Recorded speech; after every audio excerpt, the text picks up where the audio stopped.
Hi there. This is Let's Talk Tuesday, July 13th. We'll just wait a minute to see if we have anybody to join the live stream here. Oh, I don't know. Oh, there we go.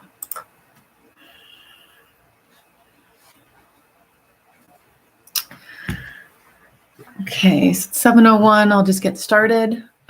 So my name's Sarah. I'm here from Aligned with Sarah. This is Let's Talk Tuesday, and on the agenda is the discussion around the energy that goes into and the energy that comes out of the two very different experiences of reacting to a situation versus responding to a situation.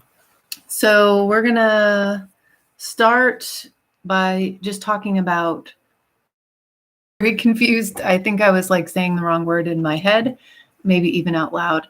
So I'm going to be talking first about reacting and how, and the concepts that go into it, the energy in, the energy out. So, in just thinking of reaction, like a nuclear reaction, anything in the environment where, this meets this, there's a reaction. It's an uncontrollable response to some situation. And for humans, that tends to be an uncontrollable emotional reaction. So a lot of times the energy into the event that's happening to create the reaction is going to be triggering us. So the energy in is a trigger that pushes us into a memory from the past. So when we're reacting, it's all about the past. It's not necessarily about what's happening now. And that could be, and it's usually a reaction, again, emotional. So we can have a reaction of anger when we see a person, or when we hear about a certain thing, or when there's a certain outcome, when things are taking too long. We can have that response to a specific emotion because of different events that show up in our life. The energy out that comes out of our body, so like the experience is the energy in. This is a trigger that's going to connect us to some memory or some knee-jerk reaction from the past, not exactly what's happening right now. When we're reacting, when we have a reaction, it's not necessarily about what is happening right now. So we have this trigger in, and we tend to have this, every action, there's the opposite or, reaction. That's what happens. We have energy in, this trigger, and we have a push back. We have this intense response that we don't necessarily have control of, changing the event affecting us so that we're reacting takes effort, takes in chewing up what's your behavior and learning a new controlled response. And we're going to talk about response in just a minute. So the energy out from the reactions, we have the energy in, it's a trigger, and we have energy out, which is this pushback, and it's this repeating past behavior. We're reliving a cycle. We're reliving a response. That's the energy that comes out when we are engaged in a reaction. So it's easy to think, or it's easy to actually like understand and empathize, I think. If we have somebody in our life and they've experienced some awful event around water, somebody drowned or almost drowned or got hurt, or, their house flooded. And then this person doesn't like water. This person doesn't want to hang out at your pool. This person doesn't, they're going to have a reaction to being around water, I think it's easier in general for people to understand when we have like an actual event like that, why somebody would then choose to not want to be around a situation. It's a trigger that's going to create this reaction that puts us in a cycle of something from our past. So like a fire in the house, the water, an auto accident is another example. I remember talking to somebody that she was in a rollover situation with a vehicle, and years and years later, she was, driving down a road, and she wasn't. I think the story was that she wasn't like watching. She wasn't driving. She was a passenger, and she wasn't really like watching the road. And the road turned, and the car went up, and she had this like really intense reaction. And I want to say that she ended up having the same aches and pains in her body, remembering that whole cycle, having that whole event play over in that reaction to the imbalance of the car. So those things are easy to understand. And then there's other pieces where we might not know personal history about somebody. So they might have dealt with some sort of abuse or neglect, or lack of resources in any way, food, home. People can be homeless. It's really not that uncommon. And so we don't know everybody's story. And I think that that makes it a little bit more challenging to deal with somebody that we're trying to interact with.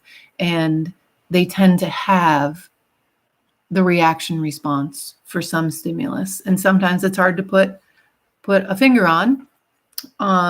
This is talked a lot about if anyone has ever adopted an animal from a humane society, where they expose that animal to men, to women, tall people, shorter people, rounder people, thinner people, people that wear hats, people that have beards, people that have glasses, because there is the potential of having a reaction to some stimulus that is going to put that animal in a place of feeling fearful, and go into some response that might be dangerous for the person caring for them.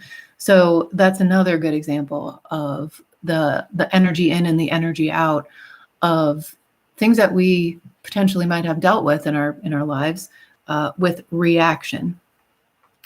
So, and then just to tie that in a little bit, so the reaction is really tied towards the emotional baggage, trauma, the past history of anything, whatever we decide is our traumatic experience, is our traumatic experience. So now to talk a little bit about responding and the difference between the energy in the experience and then the energy that comes out of us if we're in a situation and we're responding. So I think already, even just me talking about it, it feels like a lot more positive of an experience. We have much more control of what's happening when we're in the responding mode versus the reaction mode. So the energy in is, so I looked up the definition of respond to actually try to help me get better words around the energy in on this. So the energy in is really the same energy. So it could be all of, confrontation with an employee or a boss. It could be family interactions. It could be thunderstorms. It could be whatever it is. So that the energy in is different, but we have a reply. That's the definition, when you say or do something in as a reply. So it's definitely like a more positive situation and a more appropriate engagement with whatever the environment is that is that energy in. So when we have that the energy in, and we have this more of an appropriate response, the energy isn't bouncing back off of us. We aren't pushing back. We are connecting to the actual situation. People that have reactions to things, veterans and fireworks is a really good example. They don't have a reaction to every single thing on planet Earth. They are going to be responding most of the time to things, events, loud noises here and there throughout life. But there is something about the 4th of July fireworks, the smell, the sound, the sight of them, the whatever, that creates the reaction. And there could be many situations where there's just a response, where we're engaging in the actual situation. We have more control, and our experience, our energy in and our energy out, is more appropriate and more suited for the actual thing that's happening. So when we're not in that cycle, when we have shed that emotional baggage, we're able to kind of like lift the veil of the past to remove that trauma.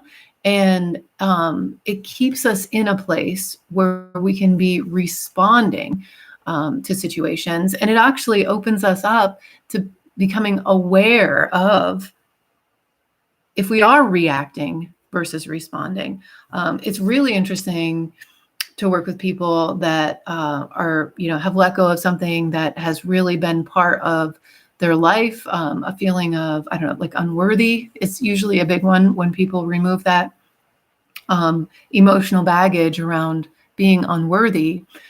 They can start to realize their own worth. And it's a really interesting experience to hear about, because people then become aware of what it is they're giving away, what boundaries are just sort of like don't even exist, and how like they could recognize that. And because they've released that attachment to that baggage, there's this like recognition of like, why the heck do I do that? That's obviously like no good for me. There goes all of my energy leaking out of my container into all this stuff. And when we have that, like using that worthiness as an example, we become aware of our behavior when we disconnect to that emotional baggage and the trauma and all the strings that we carry along that go with it. So there's a really great book. I want to say it came out at the beginning of this year. My timing might be way off, but it's called What Happened to You? And it's an Oprah Winfrey collaboration with somebody called Bruce Perry. And I have not read this book, and I kind of forgot about it until I was getting my notes ready for this Let's Talk Tuesday, because it's all about that perspective of like having this empathy, this piece of awareness of, this person is reacting because that's like their safety net, like that's their that something is in there trying to keep them safe. So they're really doing the best that they can do with where they are with their awareness and their situation. And there's this like empathy of like you might be hurting inside, like there might be something going on, like you're not just like going out of your way to be a jerk. You are like having this thing that you might not even have words for. And when we're carrying around all of that emotional baggage, it becomes our personal reality. And then that's our personality. So there's these things that just build onto each other. And when we're carrying around this stuff, sometimes we don't even know we are. So getting this gentle feedback and, doing the work on yourself, having somebody support you while you're doing this work, it really opens up doors and changes what we see around us so we can find opportunities to grow into where we want to be. It's really, really a beautiful thing. So things to do if you find yourself in a state of reaction, or if you want to figure it all out, to just feel like, to think about it. What is really happening? So if you have an event in your mind that might have happened in the last week or so, a really great thing to do, I'm a huge fan of journaling, just writing stuff down, get it out of your head, give it away, give it to the paper. And I do like writing with actual pen and paper. It stimulates, it comes from a different place in our mind than if we're typing. Even if you're the best typer in the world, it's something different that happens, some channeling that happens when we have pen on paper. So writing about the event and being sure that you're writing about, you write about your event, I write about my event, and writing about me. So, I came home from work. I noticed the house was a mess. I noticed that this, whatever. I came home, I made dinner, this. That's throwing this blame out there on people. And when we're journaling, it's okay if you want to get it out and just dump it, but realize that that's not the work.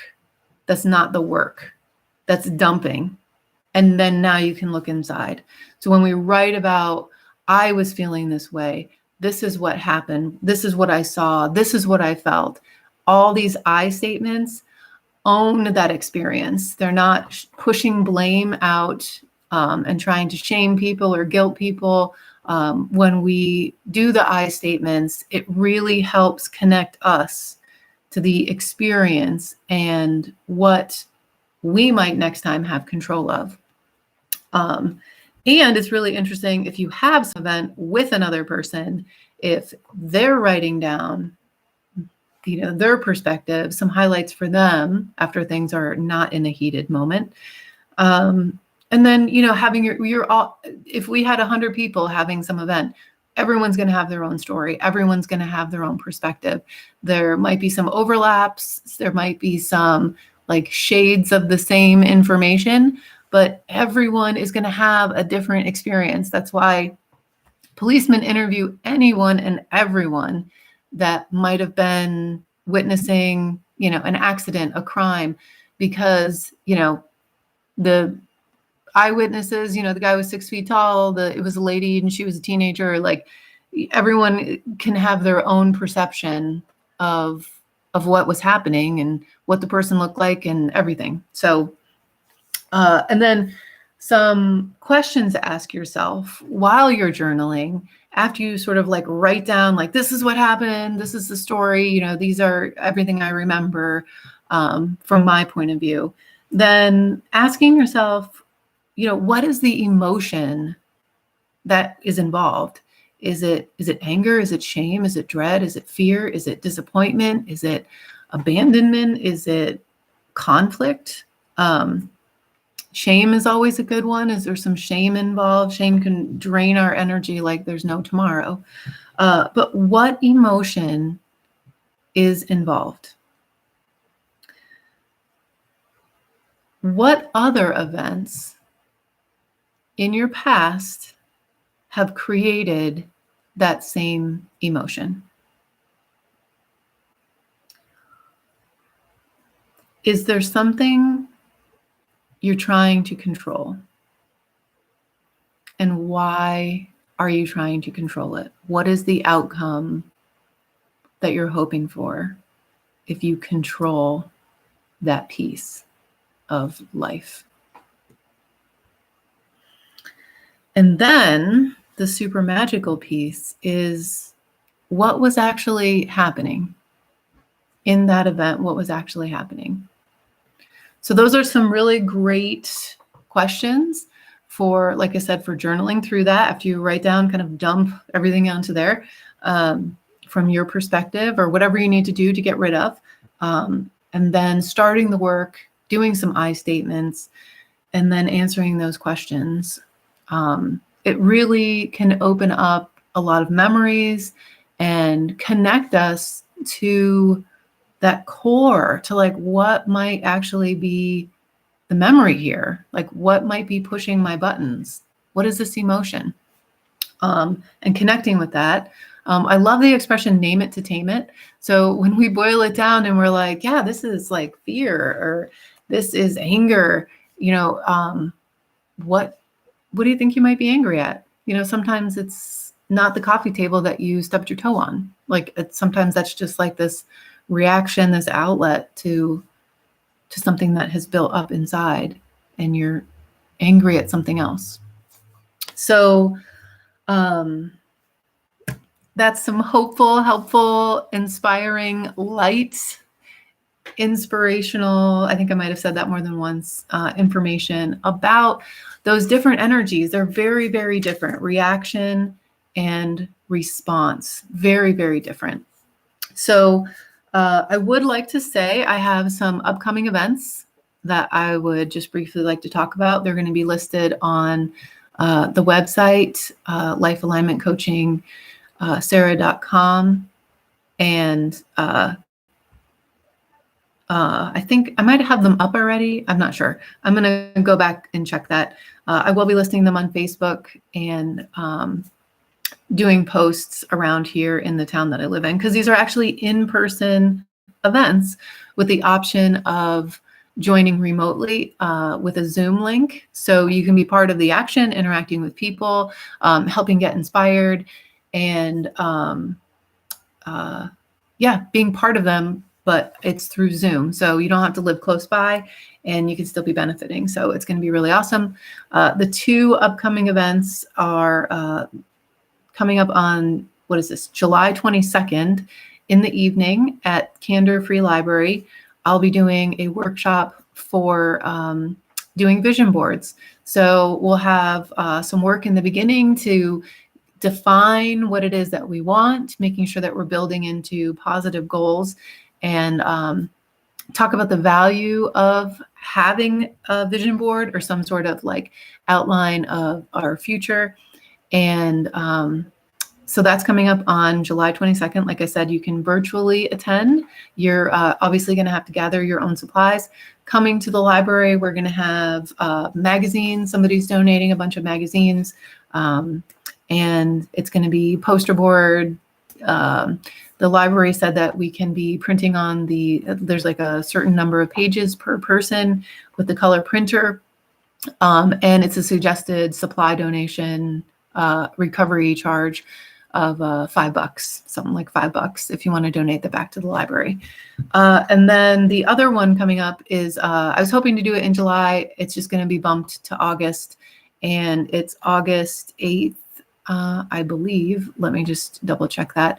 We're going to be doing a reading group and breaking down, talking about the book, The Four Agreements by Don Miguel Ruiz. And it's a book that I'm actually reading right now. I've never read it before. And I love how simple it is. I love the information in it. And so it's going to be really fun to be talking to a group of people about it. So this is going to be a group that meets twice. So August 8th, which is a Sunday, and that's going to be at 1 o'clock.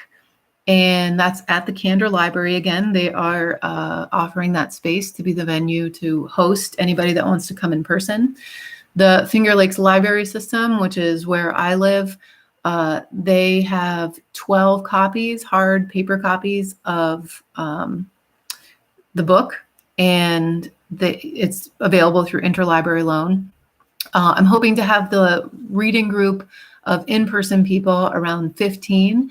The virtual, we can have however many want to attend. That's not a big deal. But the space we're going to be meeting in is kind of small, and that's a number that we have put together to feel comfortable. That's the same number for the vision board group as well for the in-person.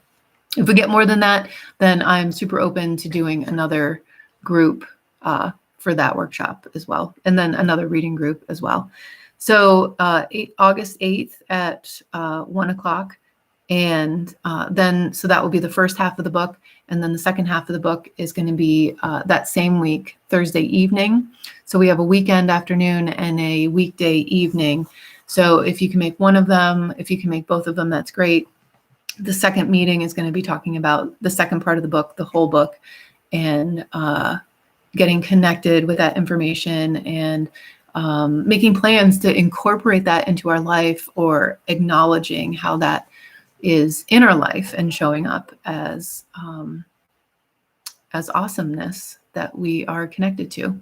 So those are the events. And then I am excited to say that my distance healing practice, the coaching, the energy stuff, the Reiki, the trauma release, all of that coming together into my coaching practice is growing, which is super exciting. So it's going to change a little bit how I do these Tuesdays, Let's Talk Tuesdays. They will be shifting to twice a month. And the other Tuesdays, I'll be doing group calls with the clients that are in my programs. So it'll be direct interaction with the group of people that's forming to be working with me and giving them their direct attention. So dates that changes are to be announced, but the Let's Talk Tuesdays are going to be switching to just twice a month instead of every Tuesday, just to be able to break up the work a little bit differently and the attention into those groups, making things feel like they're making sure that they stay balanced. Let's use those words. So that's a lot for today. And thank you so much. I have people here that have been the whole time. So thank you so much for that. And I will talk to you again next week, next Tuesday. And on that topic of, I've been waiting to talk about this, the doing versus being, which again, this whole month is this like vice versa, these scales of the efforts, the scales of energy. Sometimes we use those words interchangeably, but the energy behind them is so different. So next week is the 20th, and that is doing versus being. And then, so that's Tuesday. And of course, Thursday is that vision board workshop. Please send me an email if you would like to attend. And if you're doing it virtually, that email is a perfect way to connect with you. And I'll send you the Zoom meeting link that you can attend at 6 o'clock on the 22nd. Okay, well, thanks so much for being here. I really appreciate it. Thank you so much for your attention and openness and receiving that information. I hope you have a fabulous evening.